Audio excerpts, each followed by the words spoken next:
Little House in the Big Woods, Chapter 8, Dance at Grandpa's.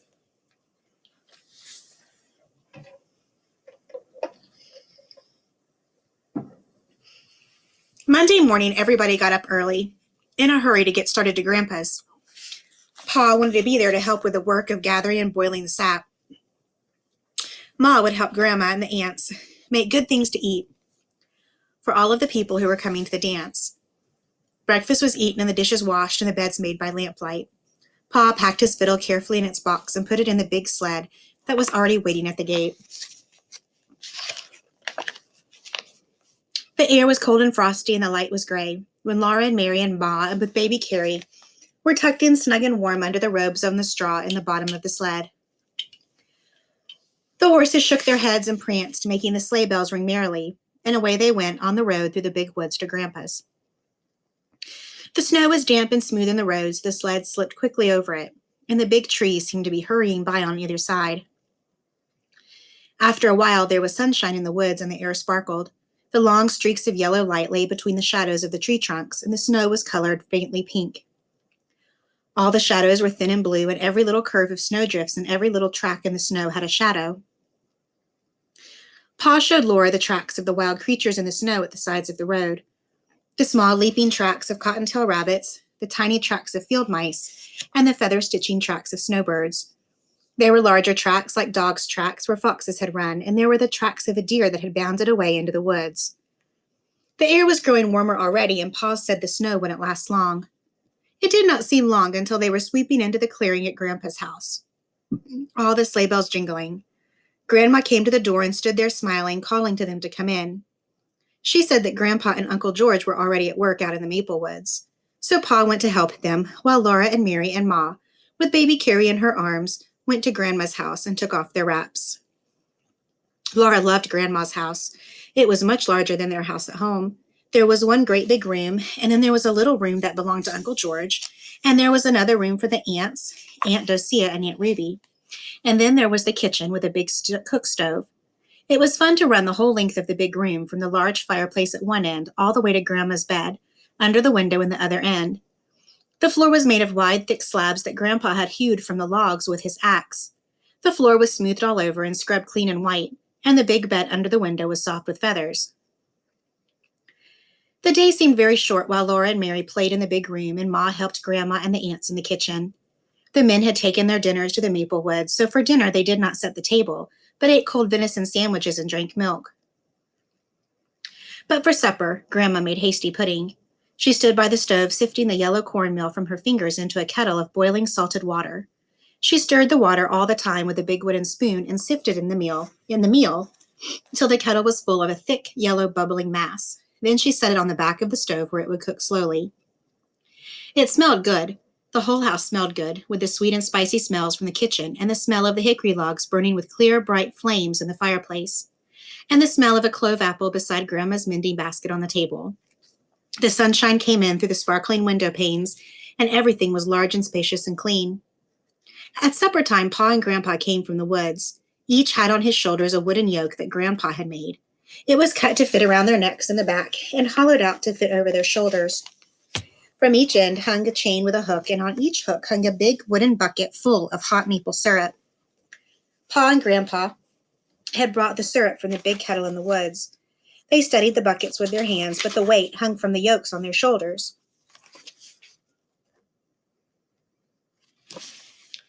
Grandma made room for a huge brass kettle on the stove. Pa and Grandpa poured the syrup into the brass kettle, and it was so large that it held all the syrup from the 4 big buckets. Then Uncle George came with a smaller bucket of syrup, and everybody ate the hot, hasty pudding with maple syrup for supper. Uncle George was home from the army. He wore his blue army coat with the brass buttons, and he had bold, merry blue eyes. He was big and broad, and he walked with a swagger. Laura looked at him all the time she was eating her hasty pudding because she had heard Pa say to Ma that he was wild. George is wild since he came back from the war, Pa had said, shaking his head as if he were sorry, but it couldn't be helped. Uncle George had run away to be a drummer boy in the army when he was 14 years old. Laura was born in 1867, and that was right after the Civil War, which was 1860 to 1864. So the war they're talking about, where the uncle was, he had been in the Civil War. Laura had never seen a wild man before. She did not know whether to be, she was afraid of Uncle George or not. When supper was over, Uncle George went outside the door and blew his army bugle, long and loud.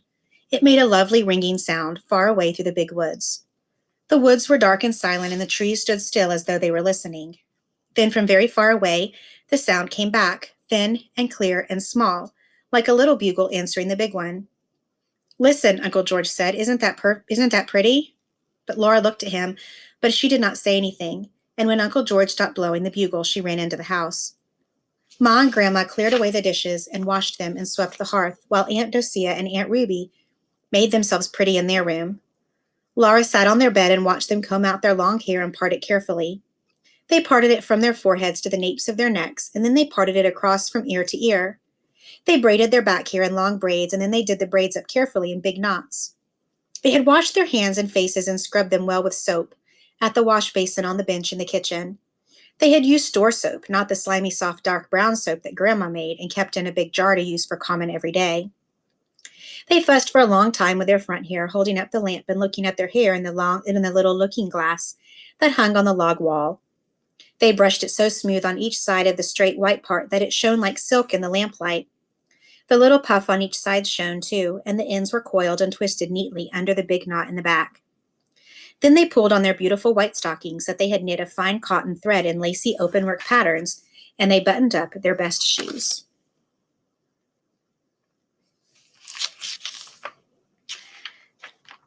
They helped each other with their corsets.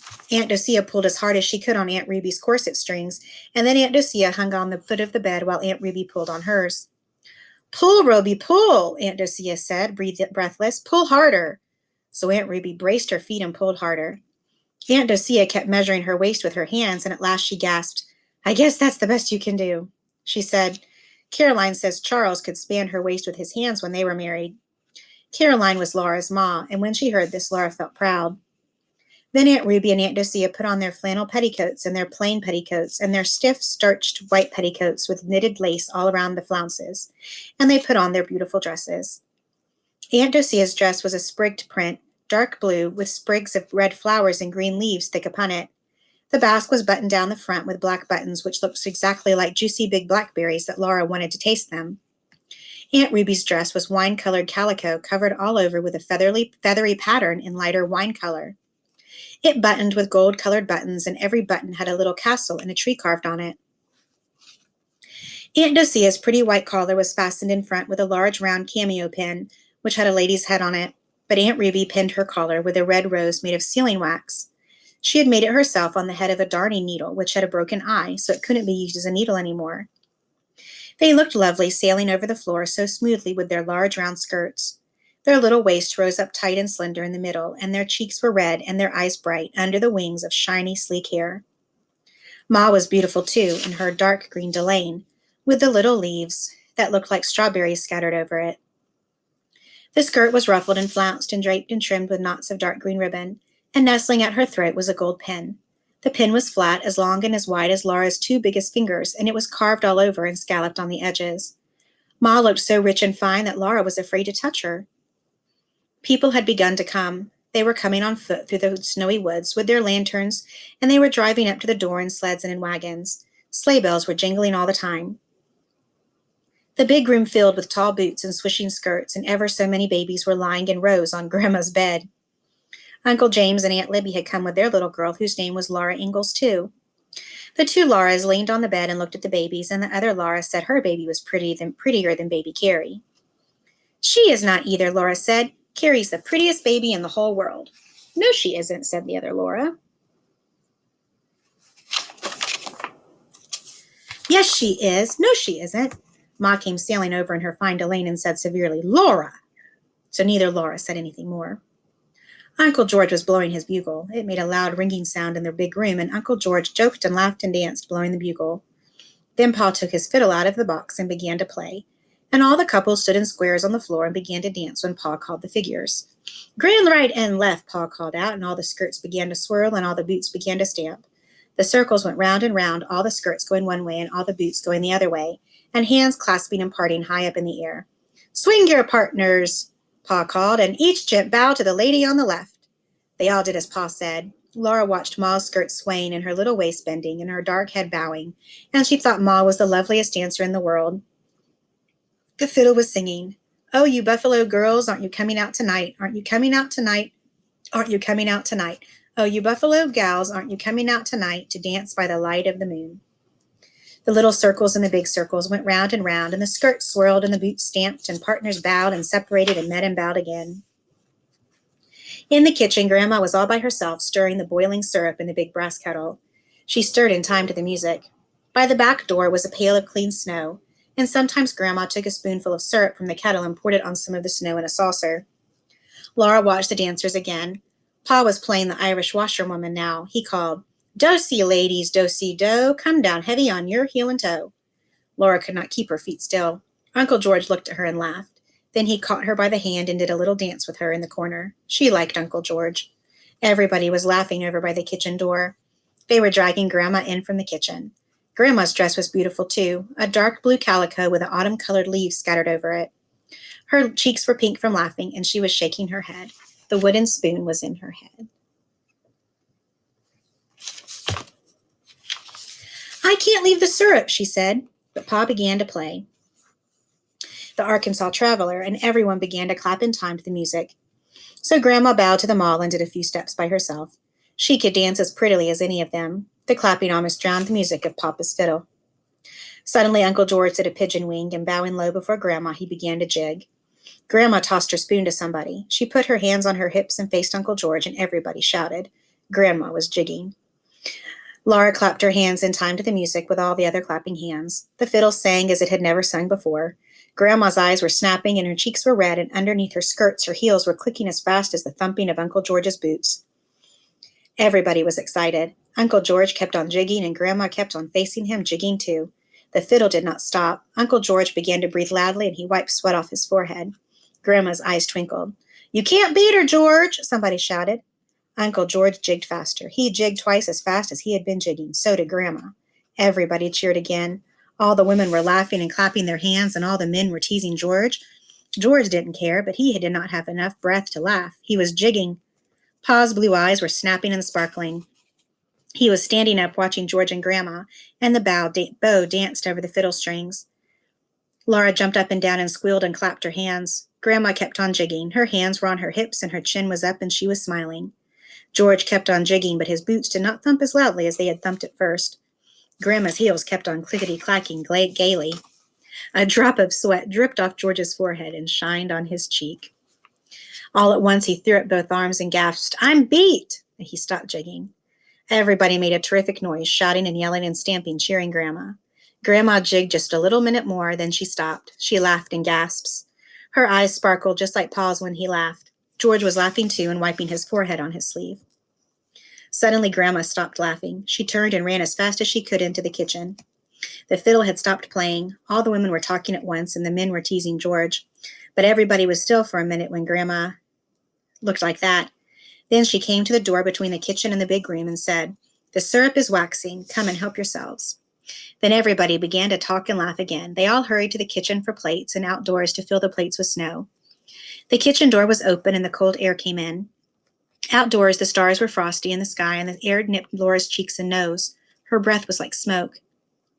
She and the other Laura, with all the other children, scooped up clean snow with their plates. Then they went back into the crowded kitchen. Grandma stood by the brass kettle, and with a big wooden spoon, she poured hot syrup on each plate of snow. It cooled into soft candy, and as fast as it cooled, they ate it. They could eat all they wanted, for maple syrup. Sugar never hurt anybody. There was plenty of syrup in the kettle and plenty of snow outdoors. As soon as they ate one plateful, they filled their plates with snow again, and Grandma poured more syrup on it. When they had eaten the soft maple candy until they could eat no more of it, then they helped themselves from a long table loaded with pumpkin pies and dried berry pies and cookies and cakes. There was salt rising bread, too, and cold boiled pork and pickles. Oh, how sour the pickles were. They all ate until they could hold no more, and then they began to dance again. But Grandma watched the syrup in the kettle. Many times she took a little out of it into a saucer and stirred it around and around. Then she shook her head and poured the syrup back into the kettle. The other room was loud and merry with the music of the fiddle and the noise of the dancing. At last, as Grandma stirred, the syrup in the saucer turned into little grains like sand, and Grandma called, "Quick, girls, it's graining!" Aunt Ruby and Aunt Docia and Ma left the dance and came running. They set out pans, big pans and little pans. And as fast as Grandma filled them with the syrup, they set out more. They set the filled ones away to cool into maple sugar. Then Grandma said, "Now bring the patty pans for the children."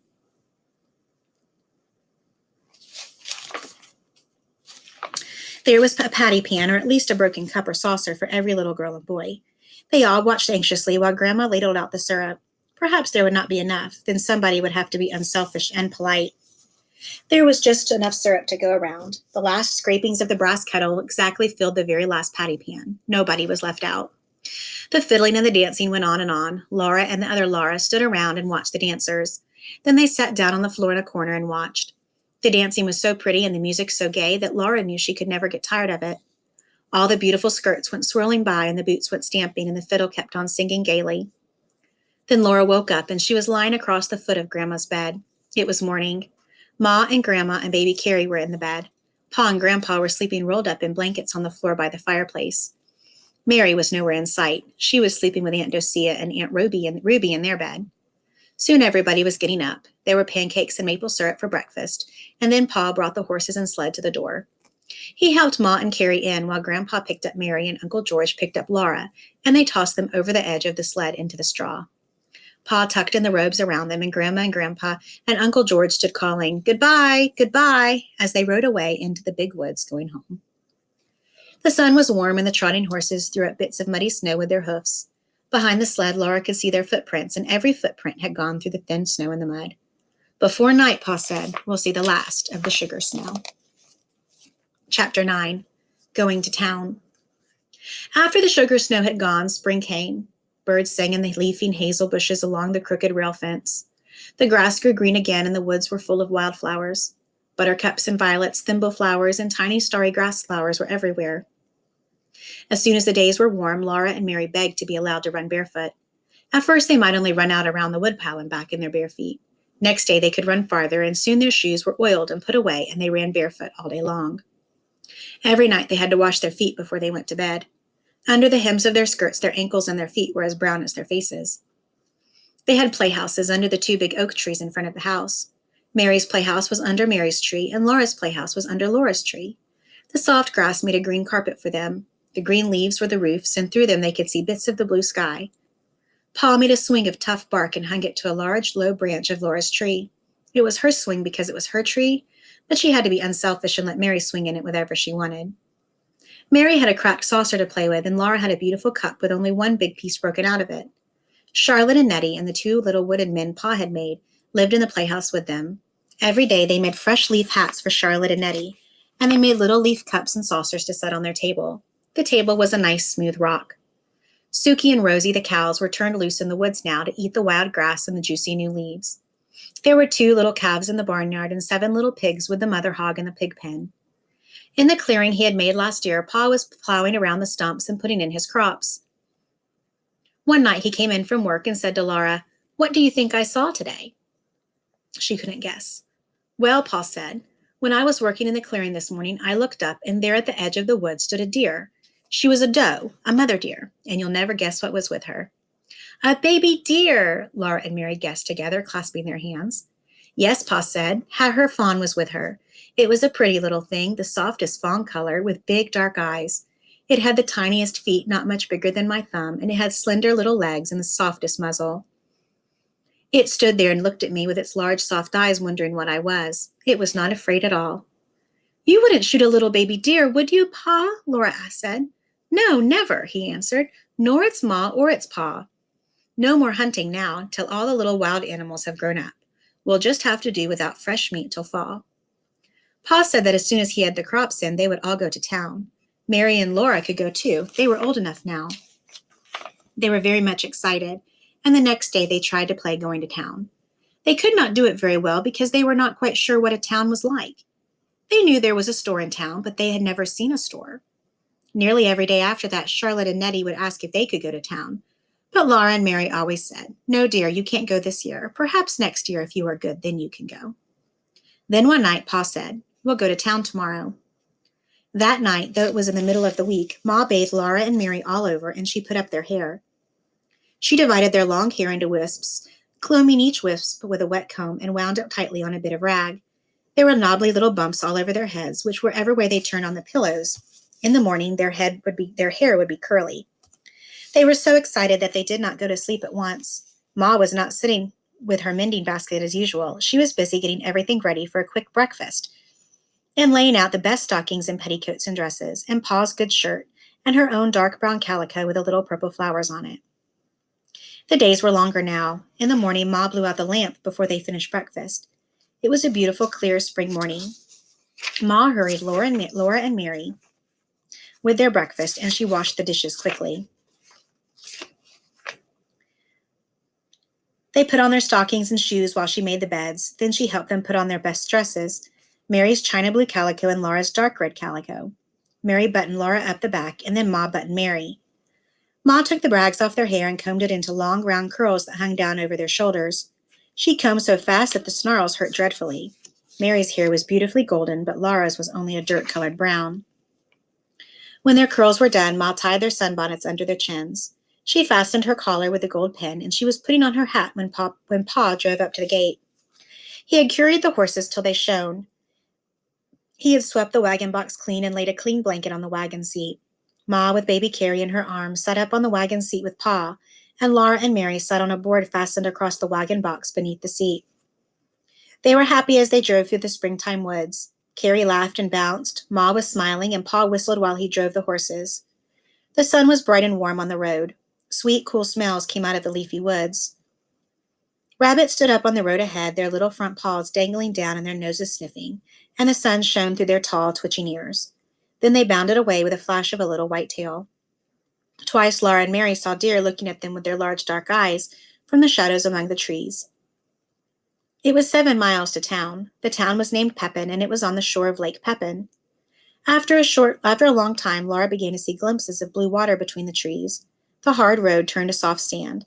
The wagon wheels went deep down in it, and the horses pulled and sweated. Often Pa stopped them to rest for a few minutes. Then all at once the road came out of the woods, and Laura saw the lake. It was as blue as the sky, and it went to the edge of the world.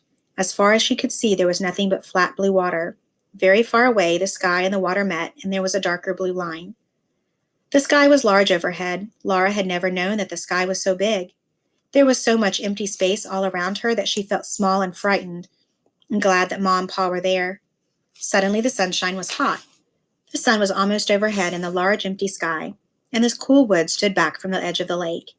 Even the big woods seemed smaller under so much sky. Pa stopped the horses and turned around on the wagon seat. He pointed ahead with his whip. "There you are, Laura and Mary. There's the town of Pepin." Laura stood on the board, and Pa held her safe by the arm so she could see the town. When she saw it, she could hardly breathe.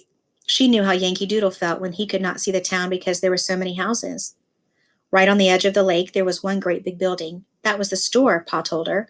It was not made of logs. It was made of wide gray boards running up and down. The sand spread all around it. Behind the store, there was a clearing larger than Pa's clearing in the woods at home. Standing among the stumps, there were more houses than Laura could count. They were not made of logs either. They were made of boards, like the store.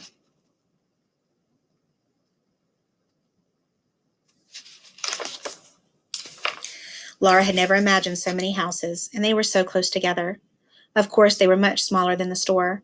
One of them was made of new boards that had not had time to get gray. It was the yellow color of newly cut wood. People were living in all these houses. Smoke rose up from their chimneys. Though it was not Monday, some woman had spread out a washing on the bushes and stumps by her house. Several girls and boys were playing in the sunshine, in the open space between the store and the houses. They were jumping from one stump to the next stump and shouting. "Well, that's Pepin," Pa said.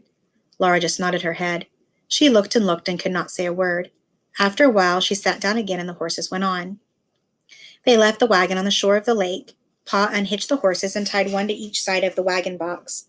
Then he took Laura and Mary by the hand, and Ma came beside them carrying baby Carrie. They walked through the deep sand to the store. The warm sand came in over the tops of Laura's shoes. There was a wide platform in front of the store, and at one end of it steps went up to it as out of the sand. Laura's heart was beating so fast that she could hardly climb the steps. She was trembling all over. This was the store to which Pa came to trade his furs. When they went in, the storekeeper knew him. The storekeeper came out from behind the counter and spoke to him and to Ma, and then Laura and Mary had to show their manners. Mary said, "How do you do?" but Laura could not say anything. The storekeeper said to Ma and Pa, "That's a pretty little girl you've got there," and he admired Mary's golden curls. But he did not say anything about Laura or about her curls. They were ugly and brown. The store was full of things to look at. All along one side of it were shelves of colored prints and calicos. There were beautiful pinks and blues and reds and browns and purples. On the floor along the sides of the plank counters, there were kegs of nails and kegs of round gray shot, and there were big wooden pails full of candy.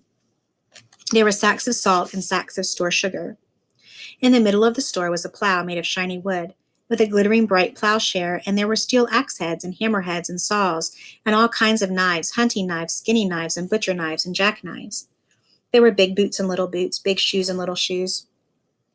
Laura could have looked for weeks and not seen all the things that were in that store. She had not known there were so many things in the world. Pa and Ma traded for a long time. The storekeeper took down bolts and bolts of beautiful calicos and spread them out for Ma to finger and look at price. Laura and Mary looked but must not touch. Every new color and pattern was prettier than the last, and there were so many of them. Laura did not know how Ma could ever choose.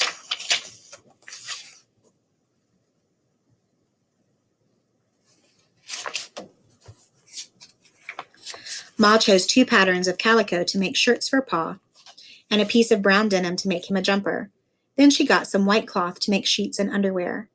Pa got enough calico to make Ma a new apron. Ma said, "Oh, no, Charles, I don't really need it." But Pa laughed and said she must pick it out or he would get her the turkey red piece with the big yellow pattern. Ma smiled and flushed pink, and she picked out a pattern of rosebuds and leaves on a soft, fawn-colored background. Then Pa got for himself a pair of galluses and some tobacco to smoke in his pipe. And Ma got a pound of tea and a little paper package of store sugar to have at the house when company came. It was a pale brown sugar, not dark brown like the maple sugar Ma used for every day. When all the trading was done, the storekeeper gave Mary and Laura each a piece of candy. They were so astonished and pleased they just stood looking at their candies. Then Mary remembered and said, "Thank you." Laura could not speak. Everybody was waiting and she could not make a sound. Ma had to ask her. "What do you say, Laura?" Then Laura opened her mouth and gulped and whispered, "Thank you." After that, they went out of the store. Both pieces of candy were white and flat and thin and heart-shaped. There was painting on them in red letters. Ma read it for them. Mary's said, "Roses are red, violets are blue, sugar is sweet, and so are you." Laura's said only, "Sweets to the sweet." The pieces of candy were exactly the same size. Laura's printing was larger than Mary's. They all went back through the sand to the wagon at the lake shore. Pa fed the horses on the bottom of the wagon box, some oats he had brought for their dinner. Ma opened the picnic box. They all sat on the warm sand near the wagon and ate bread and butter and cheese, hard-boiled eggs, and cookies. The waves of Lake Pepin curled up on the shore at their feet and slid back with the smallest hissing sound. After dinner, Pa went back to the store to talk a while with other men. Ma sat holding Carrie quietly until she went to sleep. But Laura and Mary ran along the lake shore, picking up pretty pebbles that had been rolled back and forth by the waves until they were polished smooth. There were no pebbles like that in the big woods. When she found a pretty one, Laura put it in her pocket, and there were so many, each prettier than the last, that she filled her pocket full. Then Pa called, and they ran back to the wagon, for the horses were hitched up and it was time to go home. Laura was so happy when she ran through the sand to Pa, with all those beautiful pebbles in her pocket, but when Pa picked her up and tossed her into the wagon, a dreadful thing happened.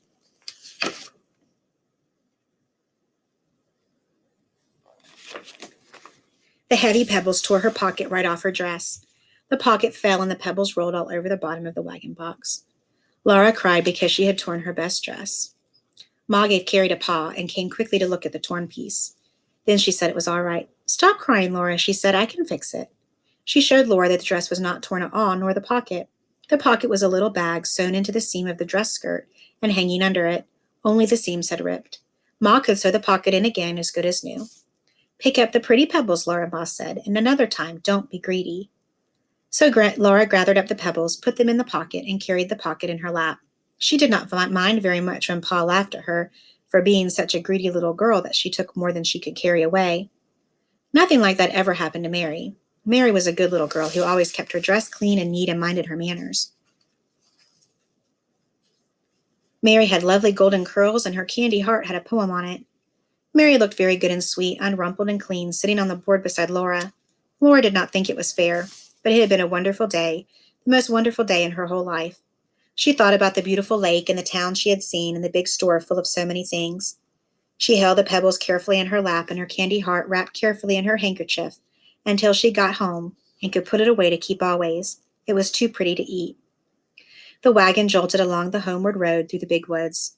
The sun set and the woods grew darker, but before the last of the twilight was gone, the moon rose, and they were safe because Pa had his gun. The soft moonlight came down through the treetops and made patches of light and shade on the road ahead.